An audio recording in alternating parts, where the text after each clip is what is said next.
Kitob va kelajak. Kitob va kelajak.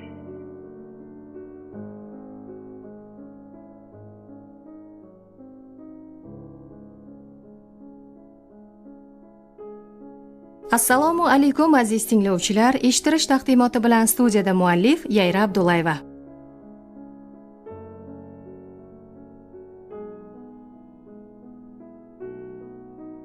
Yaxshi asar insonni mulohaza yuritishga undab, uning o'y-fikrlarini jonlantiradi. Yo saboq, yo ibrat, yo fazilat olishga undaydi. Shu sabab ham kitoblarning hayotimizdagi o'rni yuqori. Zero kitob o'qib muvaffaqiyatga erishgan insonlarning hayoti biz uchun namuna, ibratdir. Kitobdan yiroq insonlarning ham turmushi kundek ravshan. Shu jihatdan ham kitob o'qish, kitobga mehr qo'yish azaliy qadriyat hisoblanadi. Kitobning inson hayotidagi o'rni haqida suhbatdoshimiz Toshkent tibbiyot akademiyasi 3-bosqich talabasi Sardor Nabiyev fikrlari. Kitob inson tafakkurining eng yuqori nuqtasi bo'lmish komillikka keltiruvchi kalt hisoblanadi. Biz inson evolyutsiyasi davomida mana shu darajaga yetishimizda kitob juda katta o'rin tutadi deb o'ylayman. Nafaqat ilmiy kitoblar, balki mana shu badiiy kitoblar ham bu rivojlanishda o'zining katta hissasini qo'shib kelmoqda. Bugun men sizga boshqa bir asarni tavsiya qilmoqchiman. Bu Walter Tevisning Qirolichaning yurishi asari hisoblanadi.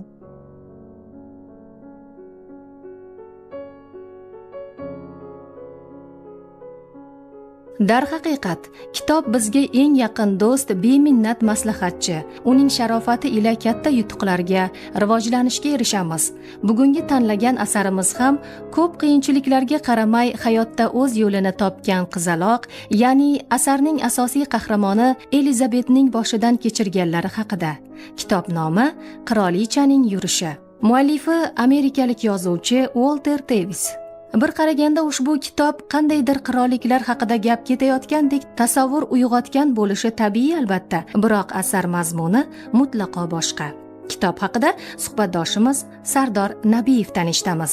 Agar siz shaxmatda tushunmasangiz, bu asarni o'qimaganingiz ma'qul derdim-u, ammo bu fikrimga New York Times jurnalistlari fikrimga qarshi chiqishadi. Qirolichaning yurishi asarini o'zining New York Times bestsellerida hisoblashadi. New York Timesda ishlovchi jurnalistlardan biri ham quyidagi ta'riflarni aytib o'tgan.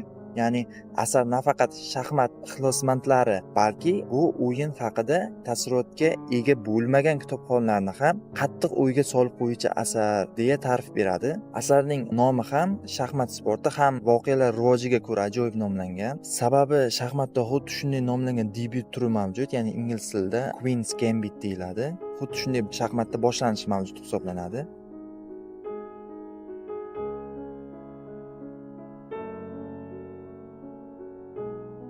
Asar syujetiga qisqacha to'xtaladigan bo'lsak, asarning bosh qahramoni Elizabet ota-onasidan erta ayrilgan. Uni bolaligidanoq biqiq va zahmatga to'la yetimxona hayoti qarshi olgandi.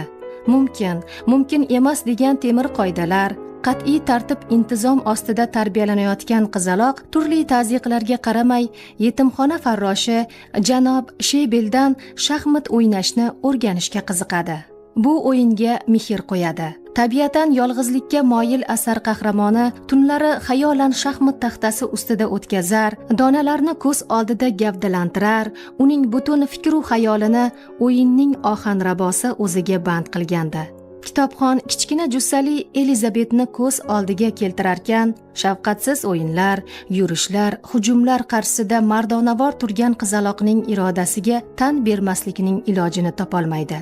O'z navbatida Elizabet ham har bir o'yinga raqiblari kabi shafqatsiz munosabat bilan javob qaytaradi. Mulohazalarimizni suhbatdoshimiz davom ettiradi. Voqealar rivojiga ko'ra kitobda bosh qahramon Elizabet Harmon ismli qizning shaxmatning yuqori cho'qqisiga va hayot yo'lining botqoqligidan muvaffaqiyat yo'liga qirolichalardek yurib kelishini guvohi bo'lishingiz mumkin. Va o'zingiz ham kitobni o'qib bo'lgandan keyin hech qachon ortga chekinmasligingiz kerakligini anglagan holda harakat qilgingiz kelaveradi.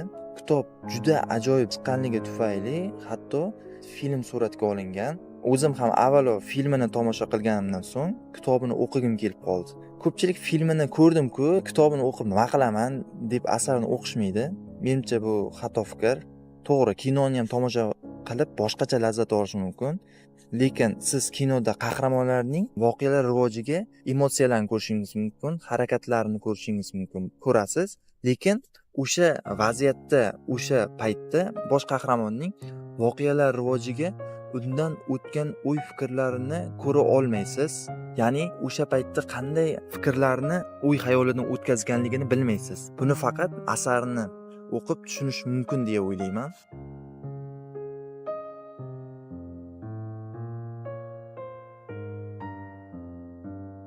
Hayotning turli zarbalarini metin irodasi orqali chetlab o'tgan Elizabet obrazi shaxmat o'ynashga ishtiyoq uyg'otishi bilan bir qatorda o'quvchini qat'iyat va kuchli xohish istak albatta muvaffaqiyat keltirishiga ishontiradi.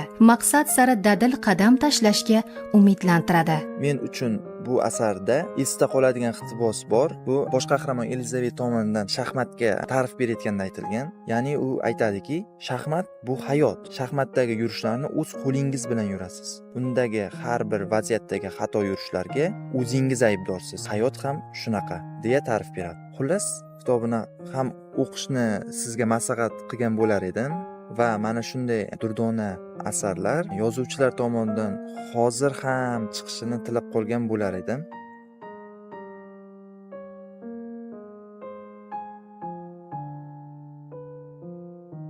Asarni o'qir ekansiz, Elizabetning tirishqoqligi, harakatchanligi sizga ham yuqadi albatta. Undagi qat'iyat sabab muvaffaqiyatga erishib borayotgani esa kuch beradi, ilhomlantiradi. Bir ishni tutib astoydil harakat qilinsa, marralar peshvoz chiqishi haqida ulkan tasavvur beradi. Bu kitob keng auditoriyaga mo'ljallangan bo'lib, jur'atni o'zida shakllantirishni istagan, kasbida rivojlanishga erishmoqchi bo'lgan barcha uchundir. O'ylaymizki, ushbu asar faoliyatingizda dadil odimlashga ko'mak beradi. Ayni o'rinda esa asar haqidagi fikr-mulohazalar bilan ishtirok etgan suhbatdoshimiz Sardor Nabiyevning o'qishlariga rivoj tilab, eshittirishimizni yakunlaymiz. Diqqat va e'tiboringiz uchun tashakkur. Dasturlarimiz davom etadi.